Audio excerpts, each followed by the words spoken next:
programa Mundo dos Negócios. Oferecimento Sebrae, transformando desafios em oportunidades. Conheça o Privilégio Ponta Negra Flat, mais um empreendimento Andrade Marinho em Natal.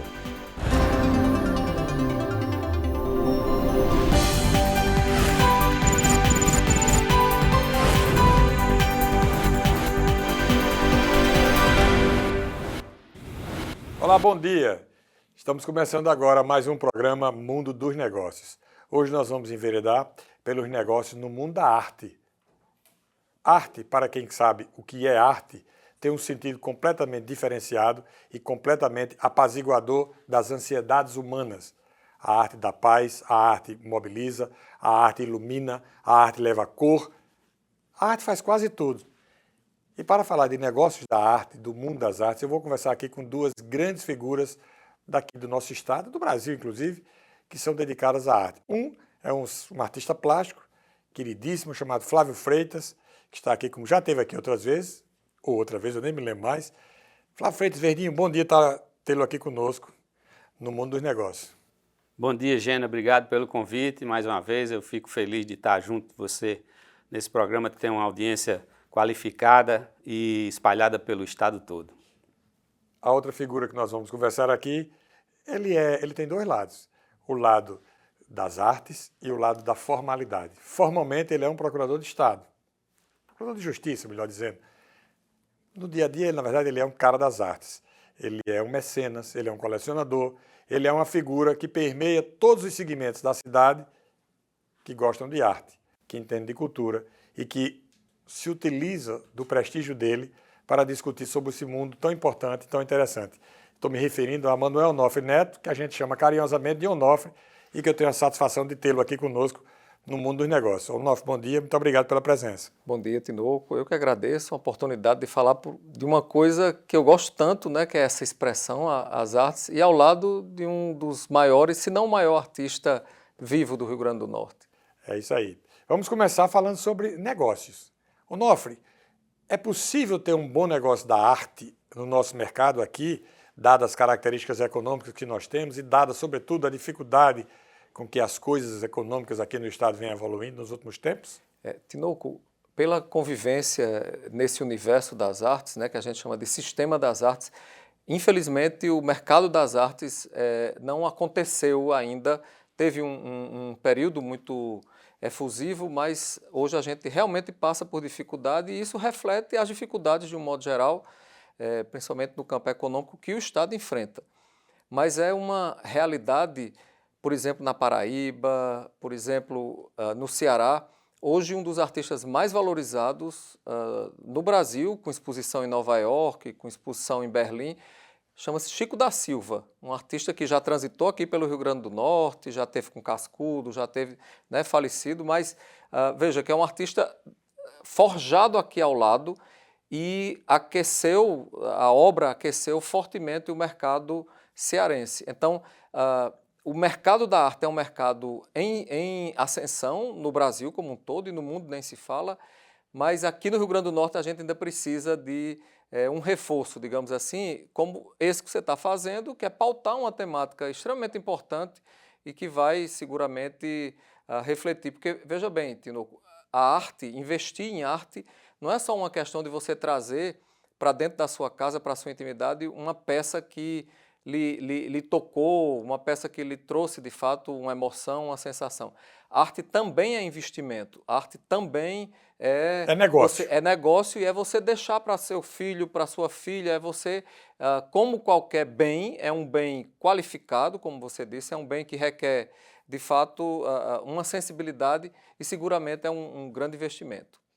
Flávio Freitas, é possível nos dias atuais viver de arte aqui no estado sem estar sempre se preocupando no dia de amanhã, ou seja, viver da arte e ter condições de dedicar-se única e exclusivamente à produção, sem a preocupação com a venda ou com encontrar o mercado ou com a realização financeira da sua produção?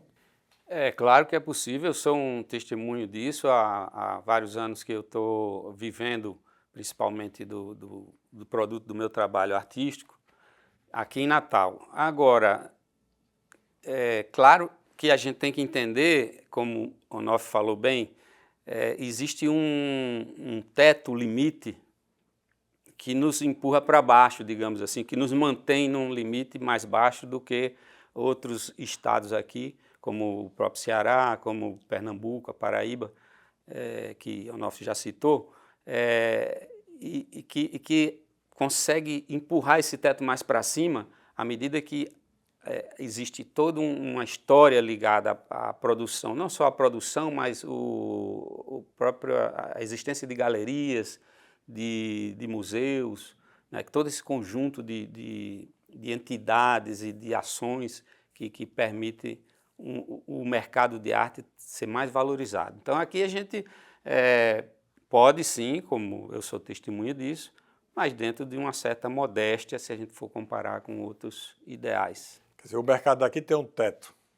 Ele vai até ali e não passa. Todo mercado, teoricamente, teria, né? Assim, na medida que você chega no teto máximo do planeta, em que você circula nas cidades grandes como São Paulo, Nova York, na Europa, então, seria o teto máximo, digamos assim, né?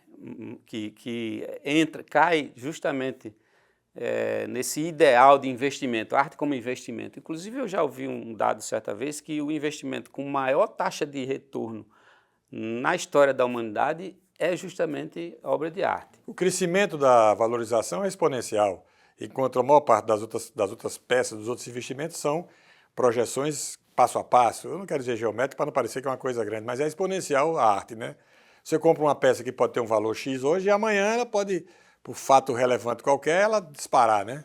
Isso. Isso é o caso de Chico da Silva, né? Sim. Chico da Silva é esse caso aí. Teve aqui, que rodou.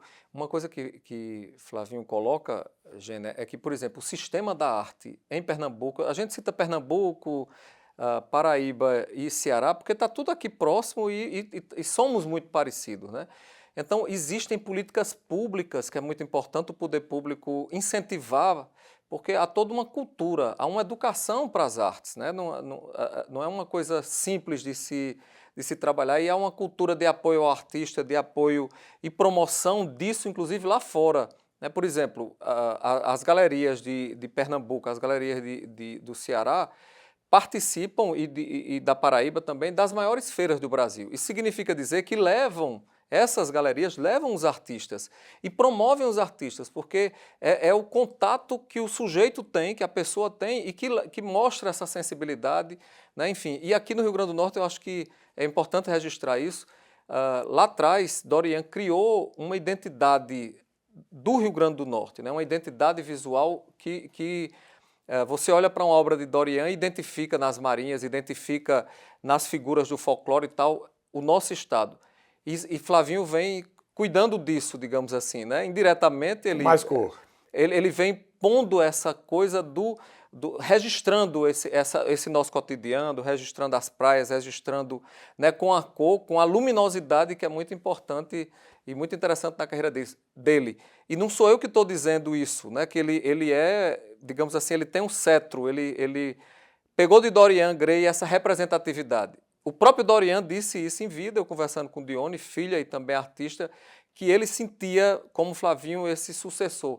Quer dizer, é muito importante e é muito legal quando essa própria figura, talvez não, seguramente o maior artista do Rio Grande do Norte, coloca para isso.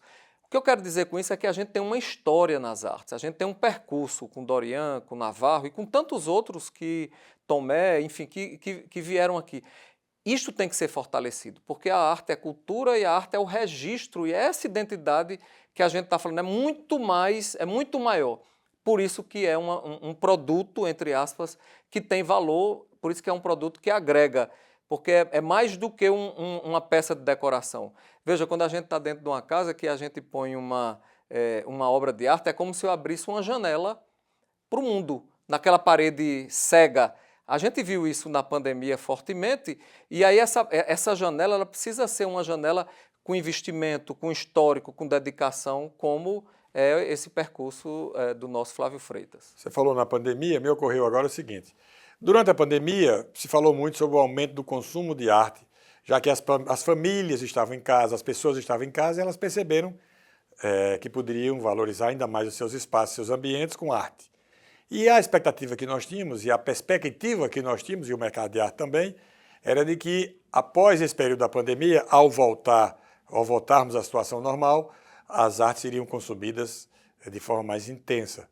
Não ocorreu isso, Flávio? Eu acho que não, Gêner, porque aquele momento histórico, né, marcante das nossas vidas, em que a gente ficou muito dentro de casa, criou um impacto na cabeça do morador dessa necessidade da presença da arte no ambiente.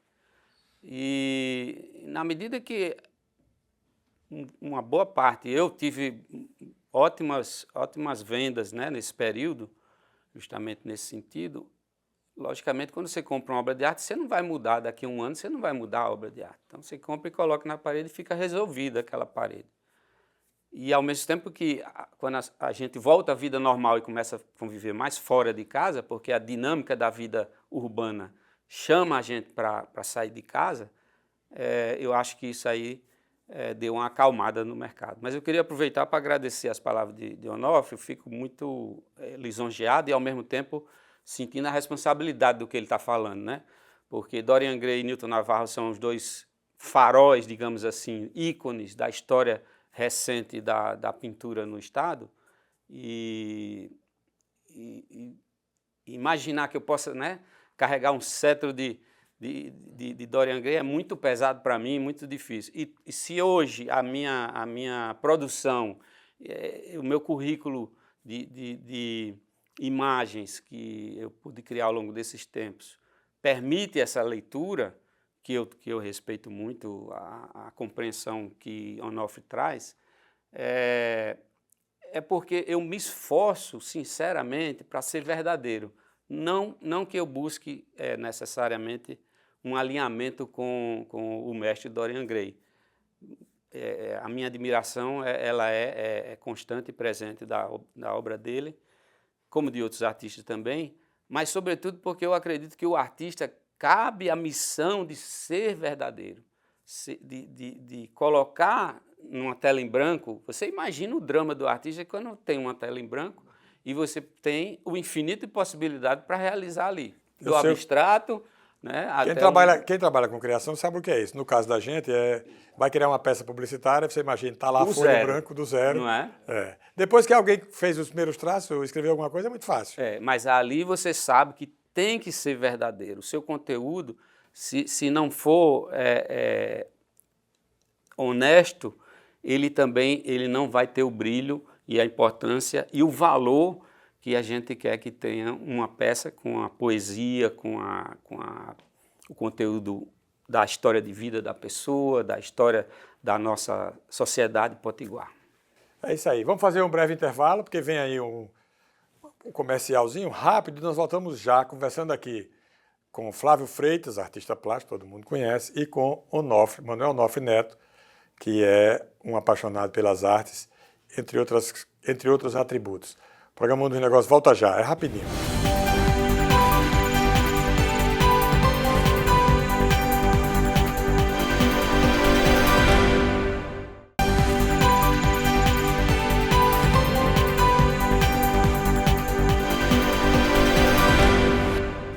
Estamos de volta com o programa Mundo dos Negócios, conversando hoje com Onofre e com Flávio Freitas sobre arte, sobre o negócio da arte.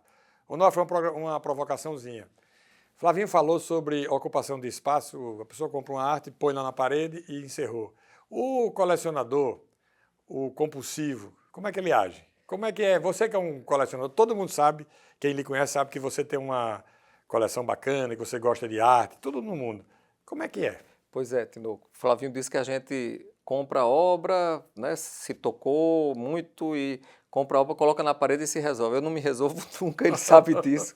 E como colecionador, que eu acho que é uma atividade muito interessante, muito importante, porque eu coleciono, mas eu coleciono além disso, né, é um investimento que eu faço. E o investimento que eu acompanho o artista, que eu vejo qual é a nova fase do artista, quais são as mudanças que ele trouxe naquela fase. Então, é uma coisa que me satisfaz muito, mas muito mesmo, inclusive por esse acompanhamento. e também em razão de uma situação, por exemplo, a Escola da Magistratura me pediu, como curador, para que eu escolhesse, a partir das minhas obras, da minha coleção, para eles fazerem um calendário, né? Eu vou fazer isso agora no Ministério Público.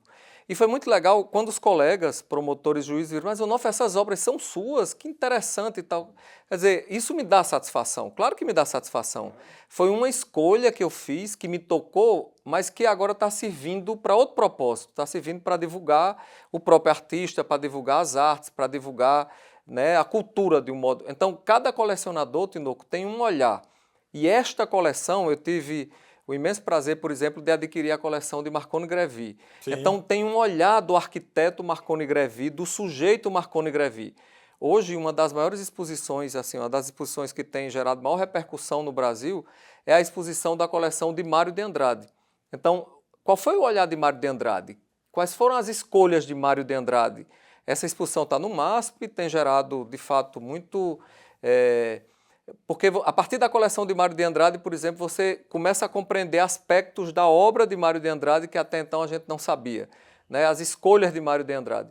Acho que isso é um registro importante também de como colecionismo e um colecionismo em relação a um produto que vai trazer e vai enriquecer o patrimônio de quem de fato coleciona. Nesse seu prédio da Ribeira, que você está pretendendo montar lá uma oficina de arte, alguma coisa, vai ter alguma coisa, uma exposição permanente, uma apresentação, uma mostra das suas obras de arte? Isso, essa minha compulsividade, eu acho que o colecionador também tem que pensar em estratégias de partilhar isso com a comunidade. Certo. Então, esse prédio que eu comprei na Ribeira vai servir para isso. Eu vou fazer as exposições que eu entender que sejam interessantes historicamente e que façam um registro, mas também que seja um espaço de aprendizagem, que a gente tenha a oportunidade de discutir o mercado da arte, discutir a história da arte potiguar, que a gente faça cursos, por exemplo, que para mim, que estou concluindo um curso agora de restauro e conservação de obra de arte. Porque tem quem faça bom restauro aqui hoje, aqui em Natal? A gente, infelizmente, não tem uma referência técnica aqui no Rio Grande do Norte. As pessoas me perguntam muito sobre isso. A gente não tem uma referência técnica no Rio Grande do Norte, porque restauro não é repintar a obra, não é invadir a autenticidade da obra. O restauro tem uma técnica, tem uma forma de se realizar com equipamentos próprios, com tintas próprias. E aí, para mim, Tinoco, trazer essa formação para aqui, facilitar para que essa formação venha, claro que facilita igualmente com a construção e a preservação da memória de um povo, no caso do nosso povo, porque se eu tenho obras de arte que têm sobrevida, que têm um cuidado diferenciado, porque a profissão é do conservador-restaurador, né? Quanto mais a gente desenvolver atividades que permitam a conservação dessa obra, melhor aquele acervo e a duração dele, né, para gerações futuras. Perfeito. Flávio Freitas, vocês falaram no começo sobre a inexistência de galerias de arte, de espaços específicos de valorização e apresentação do acervo artístico daqui do estado. Nós tínhamos uma galeria, está lá até hoje, muito bacana, na Doutor Barata, ali pertinho do prédio de Onofre, na Doutor Barata, Galeria 612, que, pelo zoom que eu soube, vai reabrir. A gente não podia fazer aqui um apelo público para a Anchieta, esse homem, reabre essa galeria em nome da cultura e das artes aqui do estado e da cidade? Com certeza, a Anchieta é um herói das artes. Eu quero deixar meu apelo aqui para que ele realmente coloque para frente a ideia, e o trabalho que ele faz é um trabalho único e diferenciado, com um acervo que abrange praticamente toda a produção de arte, quer dizer, todos os artistas, né? Esse universo de artistas do Rio Grande do Norte, de uma forma muito ampla, pelo menos até onde eu conheço, e é outro apaixonado por artes visuais. Onofre, tem renovação. Você quer falar sobre a galeria? Não quero, porque eu acho que fica aqui também, Tinoco, o apelo, reforçando esse apelo que foi feito. Eu me senti órfão, né, quando ele disse que...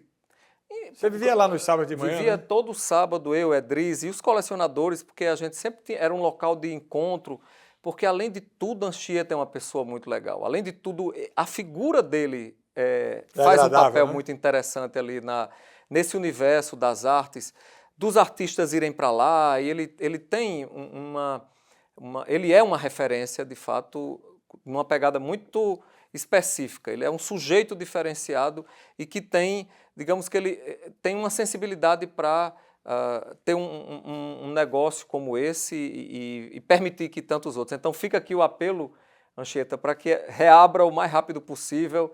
Eu sei da dificuldade que é investir num bairro como a Ribeira, um bairro carente de diversas políticas de acessibilidade, de estacionamento e tantas outras coisas, mas eu acho que é um percurso, né? A gente vai mostrar, eu lá, Flávio também, a gente vai cada vez mais mostrar com o ateliê dele na Ribeira a necessidade que tem de se transformar aquele espaço público, um espaço histórico que precisa ser aproveitado cada vez mais.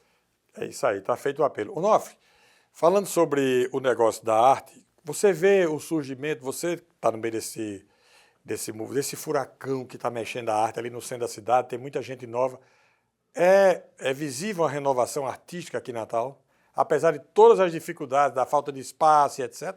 Vejo claramente, a gente tem muitos artistas que têm surgido e artistas já com percurso, né, com uma trajetória muito bem organizada, muito bem engendrada. Poderia citar vários aqui, mas só para não deixar de citar ninguém, a gente tem, por exemplo, Ariel, que é um artista fenomenal, né, um artista que já tem uma repercussão nacional. A obra dela já está em diversas coleções. Muito colorida também a obra dela, né? Isso. Eu falo de Ariel, mas a gente tem diversos outros artistas que têm despontado, mesmo num ambiente antagônico e difícil como esse que a gente vivencia hoje no universo da cultura, das artes e principalmente do mercado, porque viver o artista, eu acompanho os artistas, viver de arte não tem sido para os artistas absolutamente nada fácil aqui nesse estado. O mercado daqui é refratário para as empresas, para os negócios, para as figuras que querem se dedicar a empreender sozinhas, Flávio Freitas? Eu acho que o empreendedorismo do Brasil é sinônimo de heroísmo, não é? Diante da legislação tacanha, eu diria até burra que nós temos, né? Tanto a legislação trabalhista como a carga de impostos. Se você observar, estudar os casos de sucesso dos empreendedores no mundo, nos lugares onde os empreendedores tiveram mais resultado, a qualidade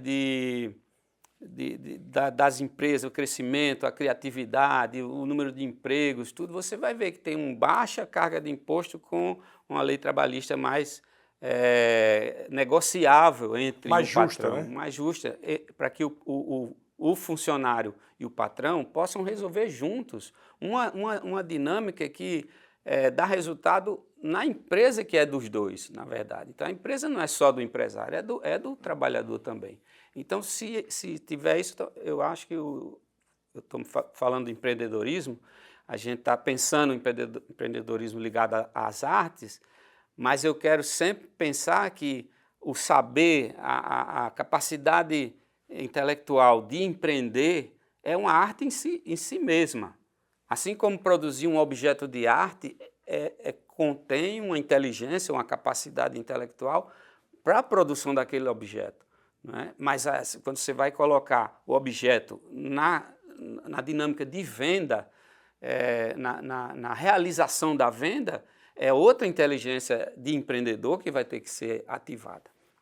Onofre, no nosso mercado de arte aqui, existem facilidades de financiamento? Por exemplo, a pessoa quer comprar uma peça artística, essa peça é cara. Ele consegue comprar financiado por banco? Porque eu sei que em alguns segmentos econômicos tem financiamento. A arte eu não sei se tem, acho que não, né?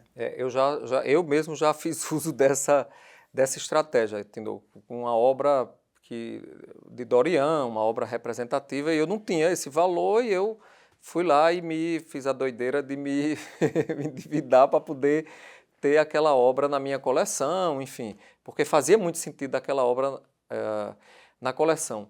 Mas, de fato, a gente precisa, cada vez mais, como você está fazendo, colocar essa temática na pauta. Arte e cultura é um reflexo do ponto civilizatório daquela comunidade, né?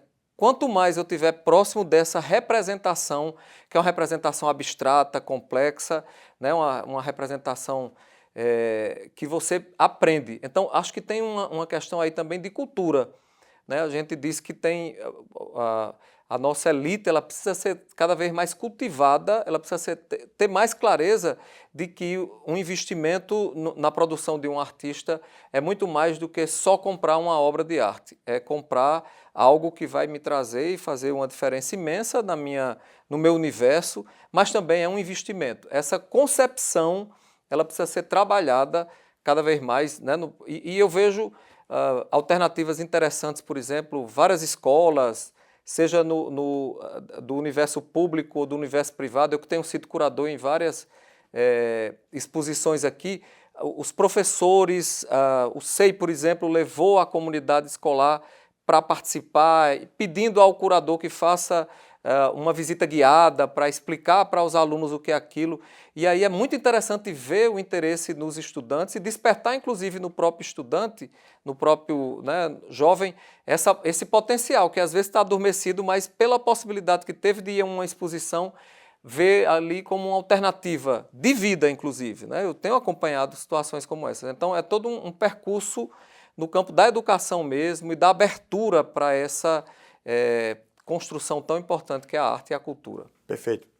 Flavinho, para a gente concluir, porque o tempo foi embora já, uma mensagenzinha curta sua, rapidinha, para quem está nos assistindo e que pode empreender também no mundo das artes. O que é que você diria? Eu diria que a gente tem que compreender que a arte não é uma opção, nem um luxo. A arte é uma necessidade humana de afirmação da própria condição de ser humano, racional, feito à imagem de Deus.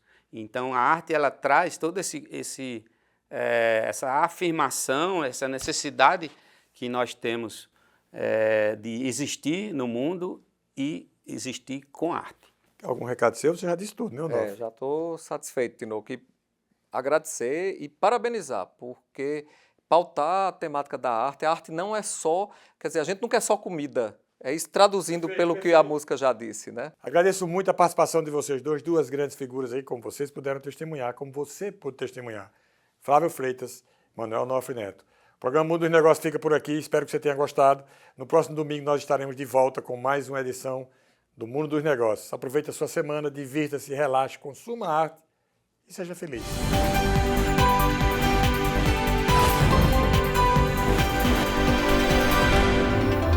Programa Mundo dos Negócios. Oferecimento Sebrae, transformando desafios em oportunidades. Conheça o Privilégio Ponta Negra Flat, mais um empreendimento Andrade Marinho em Natal.